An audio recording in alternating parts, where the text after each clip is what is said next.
Je dois vous dire quelque chose d'important. Quelque chose que je n'aurais peut-être pas osé dire il y a 20 ans, au début de mon sacerdoce. Mais après plus de 2 décennies passées aux côtés de fidèles comme vous, à vous écouter, à vous accompagner, à partager vos doutes et vos luttes, je ne peux plus me taire. Aujourd'hui, je vois passer dans nos églises des comportements qui m'inquiètent profondément.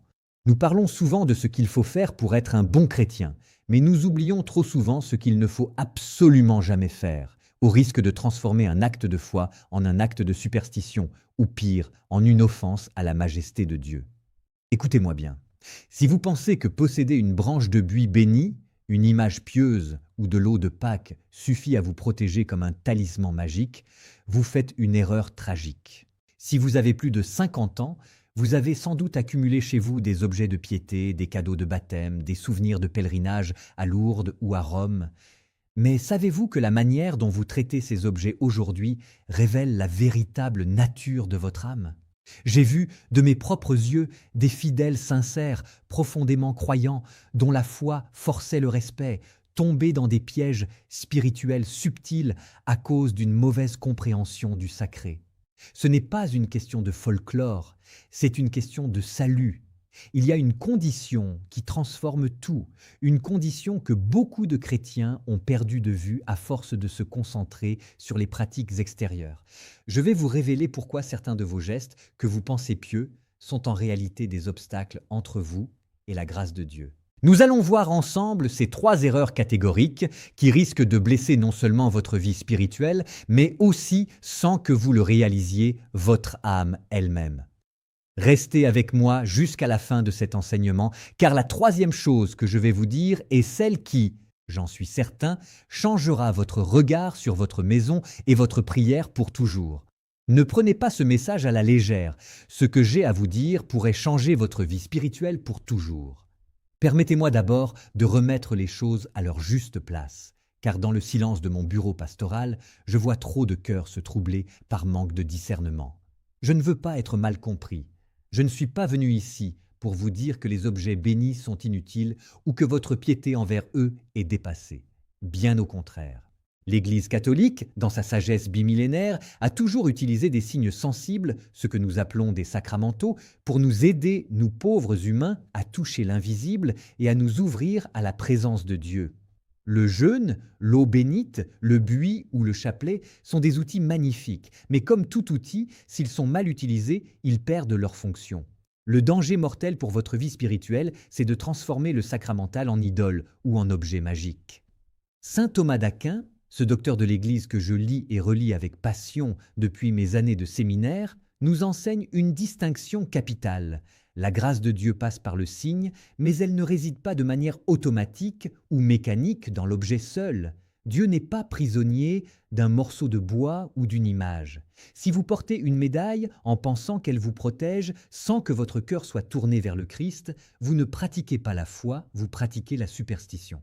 Et la superstition, mes chers amis, est une chaîne qui vous éloigne de la véritable liberté des enfants de Dieu. Entrons maintenant dans le vif du sujet avec le premier interdit catégorique que je veux graver dans votre esprit, le mépris par l'usage quotidien ou l'indifférence. C'est une erreur que je vois de plus en plus chez ceux qui, avec les années, finissent par banaliser le sacré. On ne traite jamais une icône bénie, un crucifix ou un chapelet comme une simple décoration de salon interchangeable ou un bibelot que l'on laisse prendre la poussière dans un coin. Ce ne sont pas des accessoires de mode spirituelle. De même, j'entends parfois des questions qui me glacent le cœur. Père, que faire de cette eau bénite qui accroupit? Écoutez-moi bien, on ne jette jamais de l'eau bénite dans l'évier ou dans le jardin comme on jetterait une vulgaire eau de vaisselle. Pourquoi? Parce que le respect que nous portons à ces objets est le reflet direct du respect que nous portons à Dieu lui-même. C'est une reconnaissance profonde que le monde spirituel exige un respect sacré de la matière. Rappelez-vous ce que je vous disais tout à l'heure. Le corps que vous habitez est le temple de l'Esprit Saint. Si vous ne respectez pas les signes extérieurs de la présence de Dieu dans votre maison, comment pourrez-vous respecter sa présence en vous-même? Les objets qui vous entourent doivent refléter la dignité de votre âme. Si votre environnement spirituel est négligé, votre vie de prière finira par l'être aussi. Ne laissez pas l'habitude émousser votre sens du sacré, car c'est souvent dans ce relâchement, dans cette banalisation du divin, que l'ennemi s'immisce pour refroidir votre ferveur. Soyez les gardiens vigilants du sacré dans vos foyers, car votre maison est la petite église où Dieu veut habiter pleinement. Et maintenant, mes chers amis, je veux vous parler de ce qui est, pour moi, le cœur battant de toute vie chrétienne. C'est la vérité la plus profonde que je porte dans mon cœur de prêtre depuis le premier jour de mon ordination, il y a plus de 20 ans. C'est ce secret que je murmure à l'oreille de ceux qui doutent et que je vois se confirmer jour après jour dans les vies de ceux que j'ai l'honneur d'accompagner sur le chemin de la foi. Écoutez-moi bien, car ce que je vais vous dire pourrait bousculer vos certitudes. La seule condition pour votre salut, ce n'est pas la possession d'objets bénis, ce n'est pas l'accumulation de médailles, ni même la rigueur de vos pratiques extérieures. La seule condition pour le salut, c'est la charité, c'est l'amour de Dieu et l'amour du prochain. Trop souvent, nous nous enfermons dans une piété matérielle parce qu'elle est plus facile à gérer qu'un cœur à changer. Mais le Christ est sans détour dans l'Évangile. Tu aimeras le Seigneur ton Dieu de tout ton cœur et ton prochain comme toi-même. Fais cela et tu vivras. Il ne dit pas « accumule des objets bénis ». Il dit « aime ».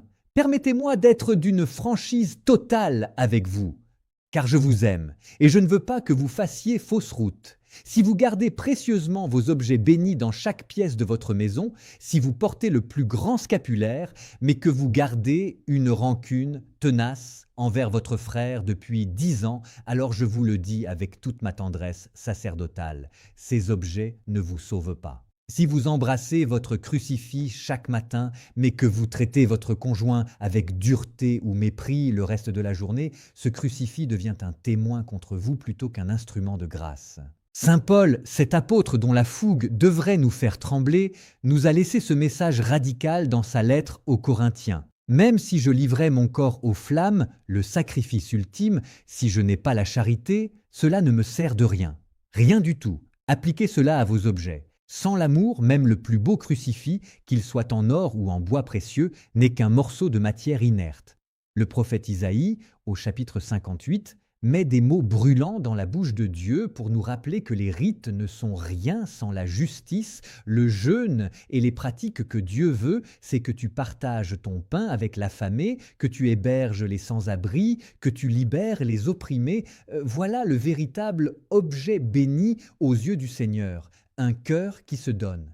Un objet béni n'est qu'un rappel, un panneau indicateur pointant vers cet appel à l'amour universel. Si vous vous arrêtez au panneau sans jamais prendre la route de la charité, vous resterez sur place.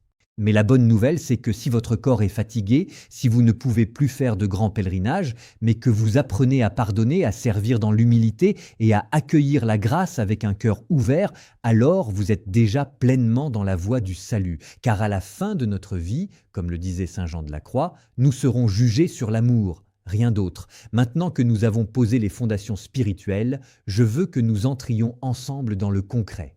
Parce que la foi ne peut pas rester une idée abstraite. Elle doit s'incarner dans vos mains, dans votre maison, dans vos gestes les plus simples. En tant que votre pasteur, avec l'expérience de toutes ces années passées au confessionnal et au contact de vos réalités, je vais vous donner 3 conseils pratiques, 3 interdits catégoriques que vous devez appliquer dès aujourd'hui. Ces règles ne sont pas là pour vous contraindre, mais pour libérer la puissance de la grâce dans votre vie. Si vous êtes encore avec moi à cet instant de la vidéo, c'est que vous cherchez sincèrement à plaire à Dieu et je vous en félicite. Le premier interdit, et sans doute le plus méconnu, est celui-ci. Ne jamais jeter un objet béni à la poubelle. Cela peut vous sembler trivial, mais c'est d'une importance capitale. J'ai vu trop souvent, lors de déménagements ou de successions, des objets de piété, des chapelets usés, des missels anciens, des images de saints, finir tristement dans un sac poubelle au milieu des déchets du quotidien. Écoutez-moi bien, faire cela, c'est commettre un acte d'ingratitude profonde. Un objet qui a été marqué par la bénédiction de l'Église n'est plus un déchet. Si un chapelet est brisé au point d'être irréparable, ou si une image pieuse est trop abîmée par le temps, il existe une règle de respect ancestral. On le brûle ou on l'enterre. Pourquoi ? Parce que le feu purifie et la terre accueille. C'est un acte de gratitude envers celui qui nous a donné la vie et la foi. C'est dire à Dieu, Seigneur, je reconnais que cet objet a été un canal de ta grâce et je lui rends sa dignité jusqu'au bout. Ne traitez pas le sacré avec la désinvolture du monde de la consommation. Le deuxième interdit est un rappel à la pureté de votre foi. Ne jamais vendre ou acheter la bénédiction. Nous vivons dans un monde où tout s'achète, où tout se monnaie. Mais la grâce de Dieu échappe à cette logique. C'est ce que nous appelons dans notre tradition le péché de simonie. On n'achète pas la faveur du Très-Haut. Vous pouvez acheter un bel objet, une médaille en or ou une statue finement sculptée, mais sachez que la valeur spirituelle ne réside pas dans le prix que vous avez payé. La bénédiction donnée par le prêtre est un don totalement gratuit, une émanation de la miséricorde infinie de Dieu. Si quelqu'un vous promet une protection supérieure, moyennant une somme d'argent sous prétexte que l'objet est béni, fuyez, c'est une tromperie. La bénédiction est un souffle de l'Esprit, et l'Esprit Saint ne se vend pas. En respectant cette gratuité, vous reconnaissez que vous dépendez entièrement de la bonté de Dieu, et non de votre pouvoir d'achat. Le troisième interdit est peut-être le plus difficile, car il touche à l'orgueil. Ne jamais utiliser le sacré pour le jugement. C'est ici que le piège est le plus subtil. Ne portez pas une croix imposante, n'affichez pas des signes religieux ostensibles dans le seul but de vous sentir supérieur aux autres ou de marquer votre appartenance à une élite spirituelle. Le sacré ne doit jamais devenir une arme de division ou un piédestal pour votre ego. J'ai rencontré des fidèles qui jeûnaient de manière héroïque, mais qui utilisaient cette rigueur pour mépriser ceux qui ne le faisaient pas. Je vous le dis, ce jeûne-là est une insulte à Dieu. Le jeûne le plus fructueux, celui qui touche réellement le cœur du Père, c'est le jeûne du jugement. Avant de vous priver de nourriture, privez-vous de critiques acerbes. Avant de porter une médaille, revêtez-vous d'humilité. Si votre piété vous rend dur envers votre prochain, c'est que vous avez transformé votre foi en une idole de vous-même. Mes chers amis, je vous en supplie, remplacez la superstition par l'offrande du quotidien. Ne cherchez pas la magie dans les objets, mais cherchez la présence de Dieu dans chaque instant. Transformez chaque petite action de votre journée, préparer un repas, accueillir un voisin, supporter une douleur physique en une prière vivante. C'est là, dans cette offrande de vous-même, que les objets bénis prennent tout leur sens. Ils deviennent les témoins d'une vie totalement donnée à l'amour. Ne laissez pas votre foi s'essouffler dans des gestes mécaniques, mais faites de chaque geste une porte ouverte vers l'éternité. Nous arrivons au terme de ce temps partagé ensemble. Dieu est un Père aimant, pas un juge qui guette votre moindre erreur technique avec un objet. Il veut votre amour, pas votre peur. La foi catholique n'est pas une religion de la peur, c'est une religion de l'amour reçue gratuitement et rendue librement. Recentrez votre effort spirituel là où il porte vraiment du fruit, dans la charité et le pardon. Si cette réflexion vous a touché, laissez un commentaire ci-dessous pour raconter votre expérience. Votre témoignage peut aider quelqu'un d'autre qui se pose les mêmes questions. Je vous bénis. Que Dieu vous garde, vous fortifie et vous comble de sa paix.